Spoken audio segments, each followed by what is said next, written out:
ಎಚ್ಚರ ಎಚ್ಚರ, ಅಮೆರಿಕದಲ್ಲಿನ ಭಾರತೀಯರೇ ಎಚ್ಚರ. ಬಂದಿದೆ ವಲಸೆ ಸ್ಕ್ಯಾಮ್, ಯಾಮಾರಿದ್ರೆ ಪಂಗನಾಮ. ವಂಚನೆಗೆ ಲಕ್ಷ ಲಕ್ಷ ಕಳ್ಕೊಂಡ ಭಾರತೀಯ ವಿದ್ಯಾರ್ಥಿನಿ. ಅಮೆರಿಕದಲ್ಲಿ ಒಂದ್ ಕಡೆ ವಲಸೆ ನೀತಿ ದಿನದಿಂದ ದಿನಕ್ಕೆ ಕಠಿಣಗೊಳ್ಳುತ್ತಿರುವುದು ಭಾರತೀಯರು ಸೇರಿ ಹಲವರಿಗೆ ಸಂಕಷ್ಟ ತಂದೊಡ್ಡಿದೆ. ಇದರ ಜೊತೆಯಲ್ಲೇ ವಲಸೆ ವಿಚಾರವಾಗಿ ವಂಚನೆಗಳು ಕೂಡ ನಡೆಯುತ್ತಿದ್ದು ಭಾರತೀಯ ವಿದ್ಯಾರ್ಥಿಗಳು ಲಕ್ಷಾಂತರ ರೂಪಾಯಿಯನ್ನ ಕಳೆದುಕೊಳ್ಳುತ್ತಿದ್ದಾರೆ. ಇದೇ ರೀತಿ ಭಾರತೀಯ ವಿದ್ಯಾರ್ಥಿನಿ ಶ್ರೇಯಾ ಬೇಡಿರವರು ವಂಚಕರ ಬಲೆಗೆ ಬಿದ್ದಿದ್ದಾರೆ. ಅಮೆರಿಕದ ಬ್ಲೂಮಿಂಗ್ಟನ್ನಲ್ಲಿರುವ ಇಂಡಿಯಾನಾ ವಿಶ್ವವಿದ್ಯಾಲಯದಲ್ಲಿ ಹ್ಯೂಮನ್ ಕಂಪ್ಯೂಟರ್ ಇಂಟರಾಕ್ಷನ್ ವಿಷಯದಲ್ಲಿ ಸ್ನಾತಕೋತ್ತರ ಪದವಿ ವ್ಯಾಸಂಗ ಮಾಡುತ್ತಿರುವ ಶ್ರೇಯಾ ಬೇಡಿ ಡಿಜಿಟಲ್ ಅರೆಸ್ಟ್ ಆಗಿ ಸುಮಾರು 4 ಲಕ್ಷ ರೂಪಾಯಿ ಕಳೆದುಕೊಂಡಿದ್ದಾರೆ. ಈ ಪ್ರಕರಣ ಅಮೆರಿಕದಲ್ಲಿರುವ ವಿದೇಶಿ ವಿದ್ಯಾರ್ಥಿಗಳಲ್ಲಿ ಆತಂಕವನ್ನು ಸೃಷ್ಟಿಸಿದೆ.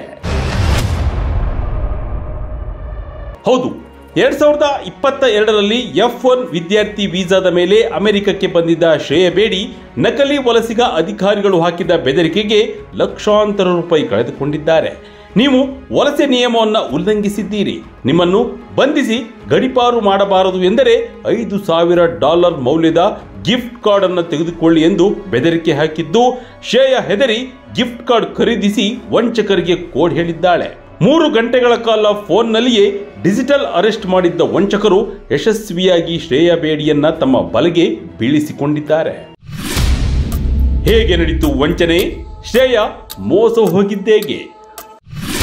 3 ಗಂಟೆ ಕಾಲ ಫೋನ್ನಲ್ಲಿಯೇ ಇರುವಂತೆ ಮಾಡಿದ್ರು. ಈ ವಂಚನೆ ಯಾವಾಗ, ಹೇಗೆ ನಡೆಯಿತು ಎಂಬುದನ್ನು ನೋಡಿದರೆ, ಶ್ರೇಯಾರವರಿಗೆ ಮೇ 29ರಂದು ಅಪರಿಚಿತ ಸಂಖ್ಯೆಯಿಂದ ಒಂದು ಫೋನ್ ಕಾಲ್ ಬಂದಿದೆ.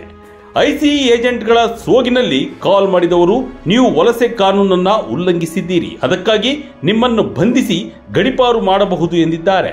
ಅದಲ್ಲದೆ ಫೋನ್ ಮಾಡಿದ ವ್ಯಕ್ತಿ ತನ್ನ ಹೆಸರು ಹಾಗೂ ಬ್ಯಾಡ್ಜ್ ಸಂಖ್ಯೆಯನ್ನ ಹೇಳಿ ಐಸಿಒ ವೆಬ್ಸೈಟ್ನಲ್ಲಿ ಬೇಕಿದ್ದರೆ ಪರಿಶೀಲಿಸಿ ಎಂದು ಕೂಡ ಹೇಳಿದ್ದಾರೆ.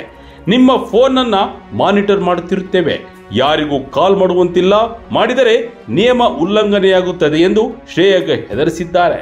ಇದಾದ ಬೆನ್ನಲ್ಲೇ ಮತ್ತೊಬ್ಬ ವ್ಯಕ್ತಿ ಫೋನ್ ಮಾಡಿ, ನಾನು ಒಲಿಂಪಿಯಾ ಪೊಲೀಸ್ ಇಲಾಖೆಯಿಂದ ಕಾಲ್ ಮಾಡ್ತಿದ್ದೇನೆ, ನಿಮ್ಮ ಮೇಲೆ ಅರೆಸ್ಟ್ ವಾರೆಂಟ್ ಜಾರಿಯಾಗಿದೆ ಎಂದು ಹೇಳಿದ್ದಾನೆ. ಅದಲ್ಲದೆ ಸತತ 3 ಗಂಟೆಗಳ ಕಾಲ ಫೋನ್ನಲ್ಲಿಯೇ ಶ್ರೇಯಾ ಅವರನ್ನ ಇರುವಂತೆ ಮಾಡಿದ್ದರು.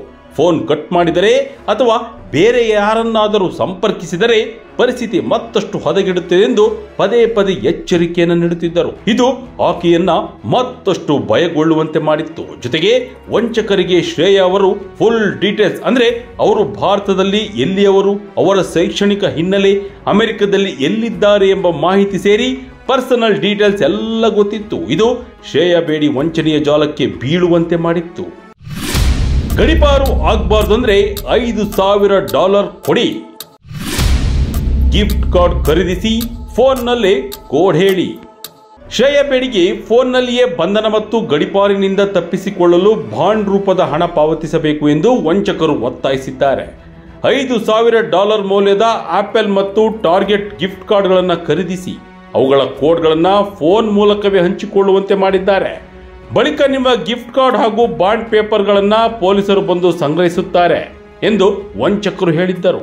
ಆದರೆ ಮರುದಿನ ಯಾರು ಬರಲಿಲ್ಲ, ಯಾವ ಕಾಲ್ ಕೂಡ ಬರಲಿಲ್ಲ. ಆಗ ಶ್ರೇಯಾಗೆ ತಾನು ಮೋಸ ಹೋಗಿದ್ದೇನೆಂದು ಗೊತ್ತಾಗಿದೆ. ವಂಚಕರು ನೀಡಿದ ಮಾನಸಿಕ ಹಿಂಸೆ ಅಂದ್ರೆ ನನ್ನನ್ನು ಬಂಧಿಸಿ ಗಡೀಪಾರು ಮಾಡೇ ಬಿಡುತ್ತಾರೆ ಎಂದು ಶ್ರೇಯಾ ನಂಬುವಂತೆ ಮಾಡಿತ್ತು. ಈ ಹೆದರಿಕೆ ಶ್ರೇಯಾ ವಂಚಕರಿಗೆ ಹಣವನ್ನ ಪಾವತಿಸುವಂತೆ ಮಾಡಿತ್ತು. ತಾನು ಮೋಸ ಹೋಗಿರುವುದನ್ನು ಅರಿತ ಶ್ರೇಯಾ ಬೇಡಿ ಈಗ ಗೋಫಂಡ್ಮಿ ಮೂಲಕ ಹಣ ಸಂಗ್ರಹಿಸಲು ಪ್ರಯತ್ನಿಸುತ್ತಿದ್ದಾರೆ. ಅದರ ಜೊತೆ ಇತರ ವಿದ್ಯಾರ್ಥಿಗಳಿಗೂ ಈ ಬಗ್ಗೆ ಎಚ್ಚರದಿಂದಿರಿ ಎಂದು ಜಾಗೃತಿ ಮೂಡಿಸುತ್ತಿದ್ದಾರೆ. ಈ ರೀತಿ ಕರೆಗಳು ಬಂದಾಗ ನೀವು ಅದನ್ನು ಕಟ್ ಮಾಡಿ. ವಕೀಲರಿಗೆ ಕರೆ ಮಾಡುವ ಹಕ್ಕನ್ನು ಹೊಂದಿದ್ದೀರಿ. ಸರ್ಕಾರಿ ಸಂಸ್ಥೆಗಳು ನಿಮಗೆ ನೇರವಾಗಿ ಕರೆ ಮಾಡಲ್ಲ, ಅವರು ಅಧಿಕೃತ ಮೇಲ್ ಐಡಿಯಿಂದ ಇಮೇಲ್ ಮಾಡ್ತಾರೆ. ಯಾವುದೇ ಕಾನೂನುಬದ್ಧ ಸರ್ಕಾರಿ ಸಂಸ್ಥೆಯು ಫೋನ್ ಮೂಲಕ ಗಿಫ್ಟ್ ಕಾರ್ಡ್ಗಳನ್ನ, ಬ್ಯಾಂಕ್ ವಿವರಗಳನ್ನ ಅಥವಾ ನಿಮ್ಮ ಸೋಷಿಯಲ್ ಮೀಡಿಯಾ ಸೆಕ್ಯೂರಿಟಿ ಸಂಖ್ಯೆಯನ್ನ ಕೇಳುವುದಿಲ್ಲ. ಈ ರೀತಿ ಯಾರಾದರೂ ಕೇಳಿದರೆ ಅದು ಖಂಡಿತವಾಗಿಯೂ ವಂಚನೆ ಎಂಬುದನ್ನು ಅರ್ಥ ಮಾಡಿಕೊಳ್ಳಿ ಎಂದಿದ್ದಾರೆ. ಅದಲ್ಲದೆ ಅಂತಾರಾಷ್ಟ್ರೀಯ ವಿದ್ಯಾರ್ಥಿಗಳಾದ ನಮಗೆ ಇಲ್ಲಿನ ವ್ಯವಸ್ಥೆ ಸಂಪೂರ್ಣವಾಗಿ ಅರ್ಥವಾಗುವುದಿಲ್ಲ. ಇದು ನಮ್ಮನ್ನು ಈಸಿ ಟಾರ್ಗೆಟ್ಗಳನ್ನಾಗಿ ಮಾಡುತ್ತದೆ. ಈ ವಂಚನೆಗೆ ಒಳಗಾಗಿದ್ದಕ್ಕೆ ನನಗೆ ಮುಜುಗರವಾಗುತ್ತಿದೆ. ಆದರೆ ಇತರರು ನನ್ನ ತಪ್ಪಿನಿಂದ ಕಲಿಯಬೇಕು ಎಂದು ನಾನು ಬಯಸುತ್ತೇನೆ ಎಂದು ಶ್ರೇಯಾ ಹೇಳಿದ್ದಾರೆ. ಒಟ್ಟಿನಲ್ಲಿ ಭಾರತದಲ್ಲಿ ದೊಡ್ಡ ಮಟ್ಟದಲ್ಲಿದ್ದ ಡಿಜಿಟಲ್ ಅರೆಸ್ಟ್ ಈಗ ಅಮೆರಿಕದಲ್ಲೂ ಕಾಣಿಸುತ್ತಿದ್ದು ಕಠಿಣ ವಲಸೆ ನೀತಿಯೇ ವಂಚಕರ ಬಂಡವಾಳ ಆಗುತ್ತಿದೆ. ಅದರಲ್ಲೂ ಭಾರತ ಸೇರಿ ವಿದೇಶಿ ವಿದ್ಯಾರ್ಥಿಗಳನ್ನು ಈಸಿ ಟಾರ್ಗೆಟ್ ಮಾಡುತ್ತಿರುವುದು ಆತಂಕಕಾರಿ ವಿಷಯ. ಈ ಬಗ್ಗೆ ಅಮೆರಿಕದಲ್ಲಿ ವಿದ್ಯಾರ್ಥಿಗಳು ಎಚ್ಚರಿಕೆಯಿಂದ ಇರುವುದು ಒಳ್ಳೆಯದು.